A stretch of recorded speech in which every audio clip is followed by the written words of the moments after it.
Well, hello and welcome to Old People This Week. My name is Jeff. That's Paul. And that's Mike. Hello, everyone.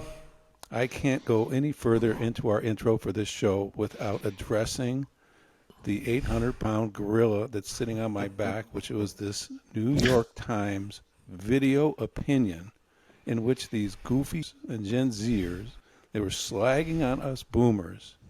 There's 3 minutes and 36 seconds of these ungrateful, entitled pissants bragging on us. And we are, of course, the most brilliant, hardworking, and relevant generation ever.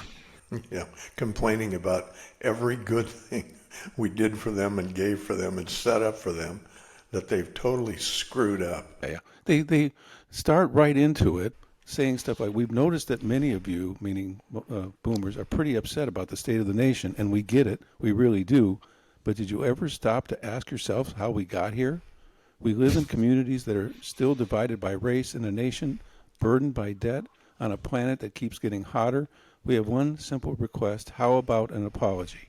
These trashy kids said that we didn't work for our success. I didn't work for my success. I'm from Ashtabula, Ohio. I started with nothing. My mom was a school teacher. My dad was an itinerant worker. We had nothing. We lived in a tiny little house in the backwoods of Ohio. It was, and then they went on to say that our success, any one of us that got any, that it was handed to us, that America was basically an escalator, is the way they described it, and all that we did was step on. Oh, brother.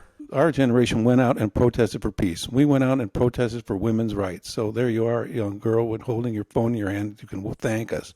We went out and protested for civil rights. We gave you the computer, which we should take back because you've absolutely screwed yourselves up with it. You've done nothing but destroy everybody with the computer. You're lazy. Your minds have turned to pudding. You're too busy whining to get ahead. You don't know how to date. You don't know how to dance. You don't know how to cook. And you're just stupid. So be quiet, get off the New York Times video opinion and start looking around, get a real job instead of bragging on us. Yeah, quit living in your mommy's basement and get out and do something you can brag about, for Christ's sake. They're just ungrateful. Hey, to anybody who's younger than 30, you think that boomers have it so great? Check this out. Nearly 40% of Americans aged 55 and older were employed in 2024, according to the Bureau of Labor Statistics. So we are out there still working. So that's when, by you Gen Zers, when you go to a Trader Joe's and you see some old guy bagging your groceries, or you go to a Target and you see some old man saying hi to you, that means that boomers have never stopped working. Look at Mike there, right there. He's been working since 1889, and he's still out there humping every day. Okay, fellas, it's time for the Golden Bachelor recap. Absolutely. Okay. Do we have to? I will say this at the top. As a viewer, I'm getting nothing from this man, Mel Owens. Nothing. He's blank, devoid of emotion, crafty, or simply not likable. Please bring back Gary Turner, somebody with some emotion. Absolutely non-communicative. He doesn't listen. He doesn't look at them when they talk. He's just completely detached. Yeah. Yeah, he's disinterested, and I gotta say, a flat line. There's nothing there. No one's home. No one's home. Well, he went on his home visits, the 3 home visits. First, to visit Peg in Vegas, Peg being the ex-fire person. Debbie in Colorado, who's the bachelorette who's never been married. And Cindy, who's like a genius, a biomechanical engineer or something, in Austin, Texas. Mm-hmm. And this was my takeaway from those 3 visits. At each place, at each visit, there was at least one female member of the family, Peg's daughter, Debbie's twin sister, Donna, and Cindy's daughter, Sarah, all of whom were highly suspicious of him and based on his ridiculously bombed interviews that he had with them. Yeah, he didn't answer at all. I mean, the most explicit answer was, I don't know. Yeah, exactly. I don't know is the answer. And all one-word answers. Yes, The worst no. conversation was with the one he had with Dakota, the daughter Peg. who was Yeah. practically in tears anytime she talked about her mom anyways. Yeah. It's clear that she's very protective of her. And here's how the conversation went, and I recorded it. How are you feeling about my mom? And Mel, great. And she Yeah. goes, well, why? He goes, I love her spirit, a lot of energy. So Dakota says, well, what about her energy? Well, it's alive, said Mel. And she said, are you in love? And he goes, I'm not in love with your mom yet because I'm not at that stage yet. Mm-hmm. And then she Yeah. said, do you think you can get there by the end of the journey? I don't know. Yeah. Give me a break. Oh, come on. They're expecting us that he's just going to flip a switch in another week or two and it's all going to come clear. Give me a break. He has no interest. He has no I intent just to don't pick get either it. one of And them. the only thing I can give is I'm going to give any empathy for him whatsoever is that he's probably not lying. He's not in love with any of them, and he's Probably just not. playing this reality show game. But then all the more reason he was the absolute worst choice to be the Gold Choice. Bachelor. You need someone who is diving in head first, falling Yeah. in love, making a fool of himself. Somebody you can get behind. Yeah, they did a Yeah. really shitty job at casting because you look at, and even from a production standpoint, and you guys, have careers in it. I mean, you look at the way he's dressed. That suit he wore at the rose ceremony with all the buttons buttoned up, it was like a size too small. It looks like they just went to Men's Warehouse and picked one off the rack. Person sneaking around behind you, Paul.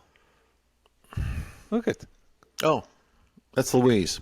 Say hi, Louise. The reality of reality is that none of it is as it appears, on television until you produce it. And, you got to keep on forcing the lines out of the people until you get what you want. I mean, if you don't have the energy, you got to do something to produce the energy. Reality shows are driven by personality. They're driven by personality. It's not driven, Mike. I hate to say this, but it doesn't matter what he's wearing. It doesn't matter what graphics you use. It doesn't matter where they're at. It doesn't matter who they're with. It is simply based on personality, and he doesn't have it. He's not bringing it. Right, So and he that's went what to- you have to do when you're producing it. You've got to do things that are more than just the cars driving off and you get the reaction shot of her blowing a kiss. That's easy. That's the easy stuff to do. I mean, that's not what the show's about. I think right now he's in love with one of the three, and I think it's Cindy because of her lifestyle. Yeah, I think he's enchanted by it, but I don't think he's in love with her, and I don't think he's going to take that step to get it. And then he goes on to Debbie's place, and Debbie is clearly in love with him. She gushes about him to anybody and everybody, and she reveals is that she's driven by the memory of her last boyfriend who committed suicide. Yeah. And of course, he looks at her like, You spell that Baggage, baggage, and bye. yeah, they have to try to find something to do. And of course, these inept producers have to figure out something to keep him busy while the women folk are inside the house talking about him. So he Right. goes out awkwardly with a football and tries to toss it around with those two lamos, neither of which looked like they even knew what a football was. No. It looked That like was terrible. Mel was going to toss it to him, was going to hit the guy in the face, and that was going to be the end of it. Here's a lollipop, he says. I'm going to throw Yeah. you a lollipop. Oh, Yeah. Finally, he goes down to Texas and he hangs out with Cindy, who we've been talking about. They're a very nice classy group of people. And like Dakota, Cindy's daughter, Sarah, grilled him. Yeah. And when Sarah asked him if he saw Forever with Mom, Mel said, I don't know. And then Sarah doubled down and asked if he could see himself with Cindy in 20 years. And he said, potentially. Yeah.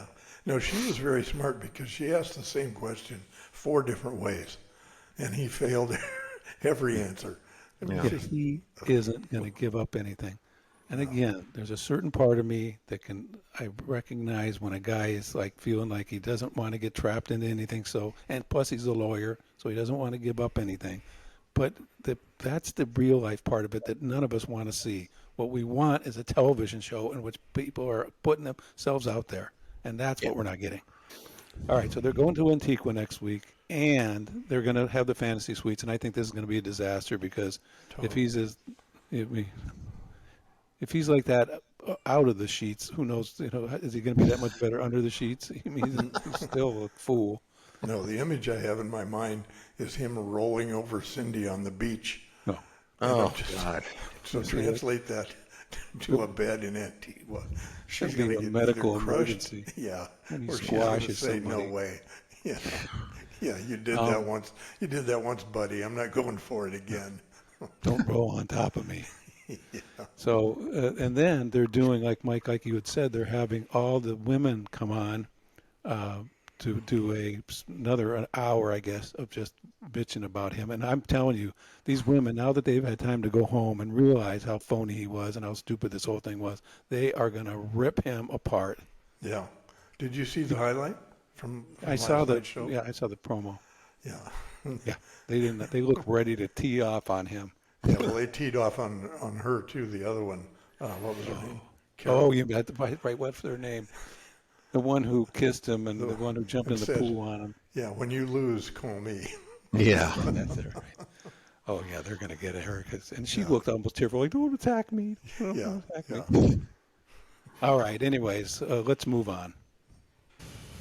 Please subscribe. If you subscribe, Mike will come by your house and tell you how pretty you are. Except if you're a Gen Zer, he's not coming over to your house. No, slap you around a little, make you mow somebody's yard, and you earn $50. We got another comment from Heather East. She commented last week, and she sent another one. She said, "You guys are funny." And then she said, "What's up with that guy's nose? Alarming." I don't know whose nose she's talking about. It can't be mine. I have a perfect nose. Might be Paul's or Mike's, but she said that. I honestly don't know what. Maybe it was something in one of the stories we talked about. Maybe, who knows? Somebody's nose has her pissed off. So she's paying a little too much attention. Alarming too. It's not like she's alarming. Okay. Speaking of the lazy generations after us, since that's going to be the theme today. Do you think anyone as old as us would have come up with the term influencer? Hell no. It's actually saying, I don't want to work. I just want to tell people what to do and get paid for it. And other people who are stupid enough to believe me. It's just lazy. It's lazy. Being an influencer is lazy. Kylie Jenner, lazy. What's her name? Bieber, lazy. I got more to talk about her later on. Actually, I'll get to it right now since it's in front of me here. Evidently, these people, these Gen Z influencers, they have their little backbiting and little fights with other influencers. Well, this one is between Hailey Bieber and Selena Gomez, if you know her from Only Murders in the Building. Okay.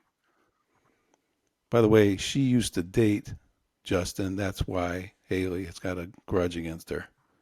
And dissed the actress in a recent interview with Wall Street Journal magazine.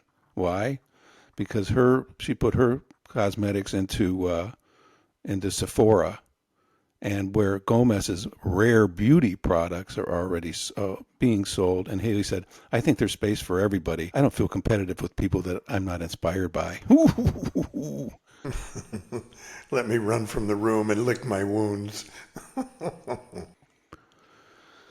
And speaking of celebrities who got too much time on their hands and not enough brains in their head, Sylvester Stallone's wife. Now, I know you guys like him from Tulsa, and so I won't diss on him or his limited acting ability or that he's 4 foot tall, because I've stood next to him before.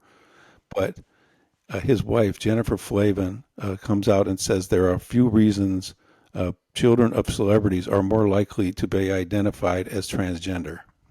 She's weighing into this. Oh, please. Here we go. Yeah. She goes, I think Hollywood, is just about expression, she said during an appearance on this podcast. So, however you want to express yourself, if you feel like a cat today, you're a cat. And it's so loosey-goosey. Jesus Christ. These people. Here, I want to show you what cats are like if you really want to see. This is the one I saw on the internet where this cat is, well, you'll see, he's a little thief. Hey, who's gonna pay for that? Yo, is that a cat? Oh my god. Get back here! It's carrying beer, dude. That's wild. Somebody stop it! Who's paying for that? He's not going for the Modelo. He's going for the Bud Light. And speaking of crazy animals, the three of us have been reporting on the mysterious animal uprising in the U.S. For some time now, almost every week. And here's more proof right here. Oh my. It's okay. Ow! Ow!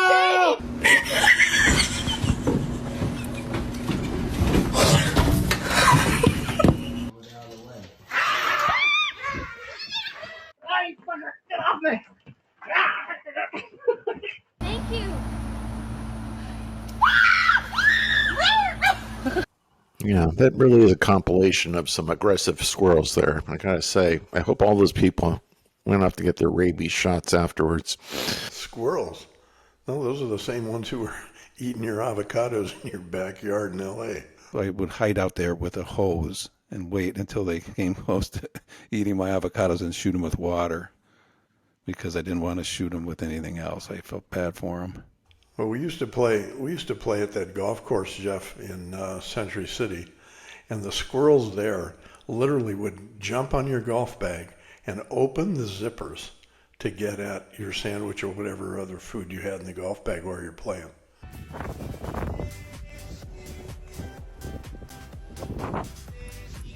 Onward and upward. Another thing that's been bothering me, besides Gen Zers, are criminals who don't give enough time for their crime, who don't get enough time for their crime. They're not sentenced to enough prison time. P. Diddy, for example, got 4 years for all those horrible things he did, on video, by the way. Should have been 40 years. And then there's this woman. This story killed me. It's a little bit convoluted, but there's a woman named Samantha Peterson. She lives in Minnesota. And one day she's driving her silver SUV on a rural road in a small place in Minnesota called Stewartville, Minnesota, about 100 miles southeast of Minneapolis. And she's driving on the road, driving too fast, not paying attention, and she hits an Amish buggy, sending it into a ditch on the side of the road. Okay. 2 children, age 7 and 9, innocent little Amish kids, wearing their innocent little Amish clothes, no buttons, just sitting there on their buggy. Next thing they know, they're dead. And she also killed the horse. Oh, Jesus. That's more than a little impact, too. To kill a horse, you got to be moving. So this woman, Samantha Peterson, calls 911 and then immediately calls her twin sister, Sarah, after the crash. So Sarah shows up at the scene, and she goes up to a deputy, sheriff's deputy, and she says that she had been driving the car that was involved in the crash. So the twin sister shows up and starts telling everybody she was driving.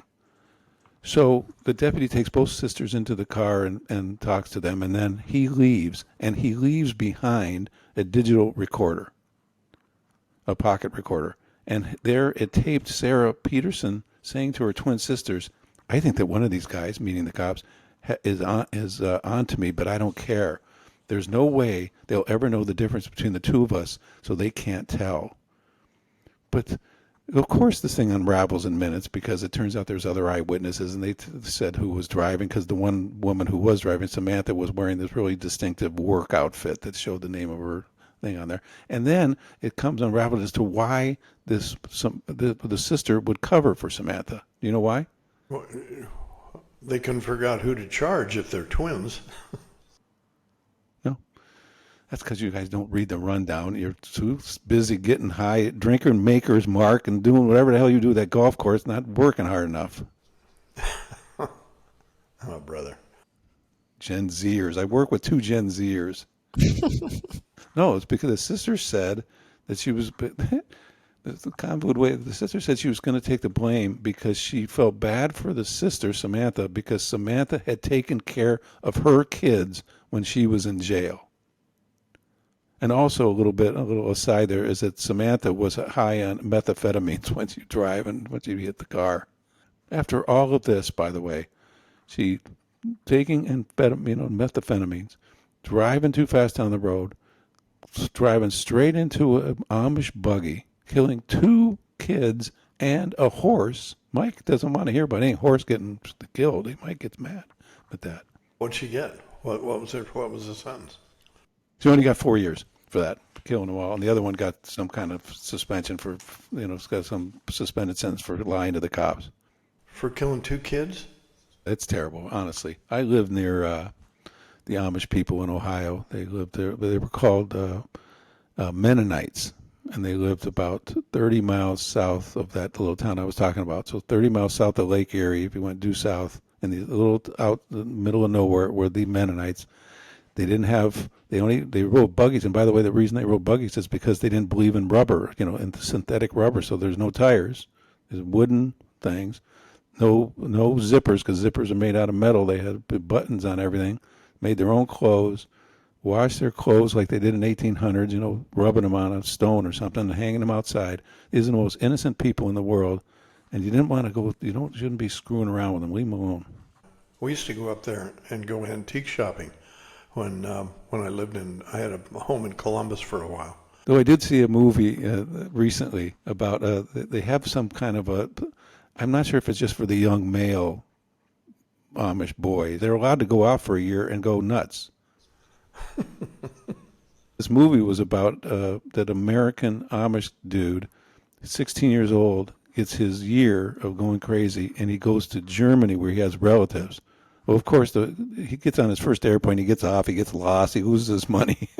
Next thing you know, he's living in like a hostel, he doesn't know anybody, and he, of course, starts getting into trouble, and this and that. It was funny. I'd like to be grown up Amish. I would have been a great Amish guy.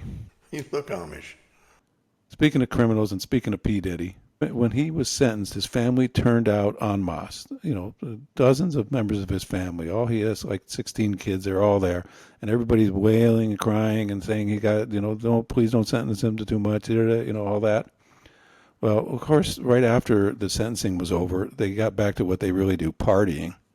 His twin daughters, Jessie and Delilah Combs, resurfaced following their dad's sentencing in matching outfits at Kylie Jenner's cosmetic events. A real show of mourning and condolence. The 18-year-olds were pictured rocking bubblegum pink Body by Raven tracksuits. You can see it in this picture. With zip hoodies at the Kylie Cosmetics pop-up party in West Hollywood. Great. They all deserve each other. Both the girls wore their hair in long mermaid waves. Like mine, too. I could probably wear a mermaid wave. Not you, Mike. You look more like the surf crashing on rocks, but... Long mermaid waves while posing for photographers, accessorizing with matching layered necklaces and hoop earrings. They finished the look with what appeared to be pink Converse sneakers. Like you got, Mike. Pink Converse sneakers. No, I wear pink Crocs. Anyways, that's what they do. That's what influencers do. They go to other influencer parties and they try to get more viewers and more subscribers. That's what we need, by the way. We need more subscribers. All right, but on to better news. 33-pound baby is so big that people are accusing the mom of that it's AI generated. And the mom's protesting. She goes, "Isn't that AI generated? It's a real baby." And here's I have some video and I have a picture of her here. Her name, the mom, is Chloe Sutton, a married mom of the 19-month-old now, being accused of falsifying her son's hefty 33-pound physique with artificial intelligence for social media clout. See, this is more influencer. That's all she's doing it for. Yeah, I got a 33-pound baby. Come look at this. Give me a subscribe. I'll sell you baby products. Exactly. I mean, she can barely hold that kid up. That is one big baby. We've done stories on big babies in the past because I'm fascinated by them. But this one is the biggest one of all time, 33 pounds. He's as big as a first grader, and he's 19 months old. Yeah. So there are football teams scouting him already. Yeah, exactly, right? There's the Stick defense. some pads on him, put him on the line at Ohio State. They're doing fine there. All right. She's just said, oh, no. There's a lot of people that think he's AI. He's not AI, said Sutton, who's 25. She swore to a doubting digital audience of over 8.1 million. Jeez. He goes, "This is my son. He's just a big baby." I'm going to carry you around, Mike, and to tell you, tell our audience that you're 19 months old. You're just big and old Yeah, looking. no, I'm not AI generated. I'm just natural wonderful. Big bundle of No, joy. this is my baby. I know he's bald and he sort of looks old and he's got jowls that you could put a basketball in, but right. he's only 19 months old. Yeah. And then we'd get some followers. Oh, yeah. Well, and you put a hat down, you get some donations too, probably. Oh, my God, you got to feed that thing? Here's some money. I don't want to feed that thing. You just have a direct line to Kentucky Fried Chicken and just say, here, to bring over a bucket. My son's hungry for dinner. I'm speaking about Kentucky Fried Chicken, so I actually had some. I went crazy. I was all of a sudden craving Kentucky Fried Chicken. I ordered a bucket, an 8-piece bucket. It had white meat, it had dark meat, it had legs, the thighs in there. And it comes with the sides of, get this, mashed potatoes and Mashed gravy. potato. Or you could get macaroni and cheese Coleslaw. Or corn on the or cob. coleslaw. And I'm telling you something, it got here, and I dove into it like a man I hadn't eaten in years. I was stuffing my face with Kentucky Fried Chicken, and never did I feel worse the next morning than that. True. I was like, oh, man, honey, where's the bathroom? Please, get out of the I, way. I swear, where it used to be wherever you walked by and there was a KFC, the exhaust fumes coming out of there would just drive you to like, oh my God, that was so good. I remember that. Yeah. And then one day, Jeff, we've all gone through it. It's like, it'll be like, it's been years since I've had chicken from KFC. I think I'll go get me a bucket. And you'll literally like sit on the outside porch and just eat it all, and like the scraps will fall between your legs and you just go, that was good. And then 12 hours later, oh, what did I do? You're like that lady that we talked about in the airplane. Yeah. The severe diarrhea attack. She couldn't leave the bathroom for the entire flight. Well, that was me. I couldn't leave the bathroom for the entire morning. And Valerie knocking on the door. Hey, what's going on in there? It's macaroni and cheese. Got me. All right. Last and finally here, our Florida man story. So this is the last influencer thing I have to. This tells it all. Here's a guy. He's from Florida, of course. He's a numbskull. Doesn't have a shirt on, and he has a giant, mean-looking, prehistoric-looking iguana in front of him. And he's got somebody clearly holding the camera. And the idea is he's going to do this intro, and then he's going to go and touch the iguana to show how big it is, whatever. And here's what happens, of course. All right, guys, so a lot of people ask me, does it hurt when you get whipped by one of these iguanas? Today, I'm going to be showing you firsthand what it looks like. So I'm going to let him hit my back. Ah! Ah! Ah! Guys, oh my God. As you can see, this is not the first time getting whipped by him. Check that out. Getting close, look at that. Oh my God. And guys, look at my arm. I can't do these videos no more, guys. Come on, guys. Ah! No! Yellow. The thing snapped out with its tail, snapped him and whipped him across the back. Just to show so you. that's what you get when you want to be an influencer. If you're going to be an influencer, I would just suggest then stick with cosmetics. Don't be doing influencing with any kind of wild animals. No, that's crazy. Because you'll pay the price like that fool did. I'll be reading about you in Vaya con Dios. You keep that up. Oh, yeah. You got some? Yeah. Go for it. I forgot. Go for it. This was a bad week for the music industry. Yes, it was, yeah. Yeah, Sam Rivers, 48 years old, the bassist for Limp Bizkit. Of all the obscure bands you could have pulled out, Limp Bizkit. Nobody knows anybody from Limp Bizkit. Sam Ritter, whoever he is, nobody knows this. And I'm thankful you don't remember one song they did, so we don't have to endure your singing. Next. And then Ace Frehley, 74 years old, founding guitarist for Kiss. You probably heard of them. Yeah, you got to figure. I wish I was there, fly on the wall the day that they're sitting there. These four old guys that were getting up in their early 30s, and they're making no roads in the business whatsoever. And one of them says, "Gene or whatever, what happened when we put on some makeup and went out on stage?" Yeah. And then here you go. Yeah. They took off. Kiss is born. And then from the world of R&B, D'Angelo, 51 years old, Yeah, he best known for he his passed hit pretty Voodoo. young. Yeah, Yeah, and yeah. I won't sing you any D'Angelo songs because no, that's, please, because you would got no rhythm. it would break my mic. No, yeah.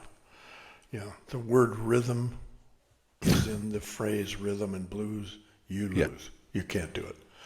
And then Tommy Price, 70 years old. He was a drummer for Billy Idol and for Joan Jett. Two of your favorites. With a rebel yell, it is more, There you go. more. Got 1 out of 5. Yeah. White wedding. Wait till Billy passes. I'll be singing all for an hour. And then this one, Jeff, will break your heart. This is the last one. But this is the guy responsible for some of that artwork behind you right now. Drew Stugan, 78 years old. He was the artist who defined the modern movie poster. Define the modern what? Movie poster. Movie poster. Oh. Yeah. How so? Just his format and the way he did the art, combination of photography and realism. Yeah. Whatever. Your guy. What? Is that it? That's Huh? it. That's it. Okay, great. Thank you, Mike, for that Via con Dios. Very well done. Didn't need to know any of that, but But All now you do. only important information. okay. Please subscribe. If you subscribe, Mike will come over in a diaper and he'll pretend to be a big baby. He'll lay in your front yard and cry until you bring some milk out to him. Solicit groceries. That's right.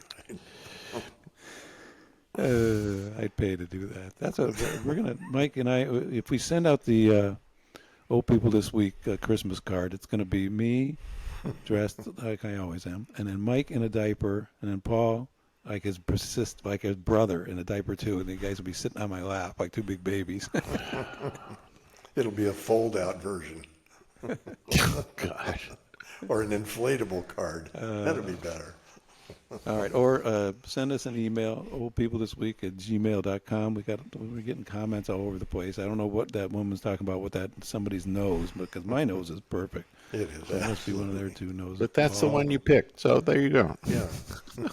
Or maybe I'm still mystified by that. I was going to write to her and ask her whose nose. I will. Oh, you probably don't encourage that. I can. Well, I want to get to the bottom of it, especially if it's Mike's nose. I want to know that. This is perfection. One or two surgeries later, but looking pretty good. Looking better than it did about 6 months ago, by the way. Yeah. You can call us at 310-800-1830, and we man the phones 24/7, and we'll be able to tell you anything you want to know about anything, because that's how smart we are. Yeah. And check out our Substack. I did not do a Substack last week. I got lazy, but one's coming up this week. And again, before we go to Reese, please, anybody, go to that New York Times, write to them, and tell them that boomers are not. We are. It still pisses me off that they think we're the slackers, or that we left the world in a worse place than we came into it. We created practically the modern world as it is, and quit whining about it and enjoy it. Maybe that's what the Substack should be this week. Ooh, Good. you're right. I'm going to rip on those Gen Zers. I mean, better than an editorial or an opinion reply. I think write a Substack on it. Oh, I will. It'll be the single space. There'll be no punctuation. It'll be one long screed of yelling and screaming at these guys. All right, thank you, Paul. Just let me proofread it before you send it. No. That's Put what it through AI. Yeah, as Check to make in-house sure. counsel, pass it by me first. Yes. I don't need any shit falling down on me at this age. You are the worst. You talk about these kids worse than I do. Well, because they're little morons. Yeah, see. Quoting I'll just quote what you say. I don't even have to. All right. All right, that's it, except for Reese. Reese, here's Reese with the Old People Quote of the Week. And for us, we'll be back next week. Have a great weekend. Adios. Adios. Bye, everyone. All right, everyone. Here's the Old People This Week quote of the week. Don't sweat the petty things, and don't pet the sweaty things. George Carlin.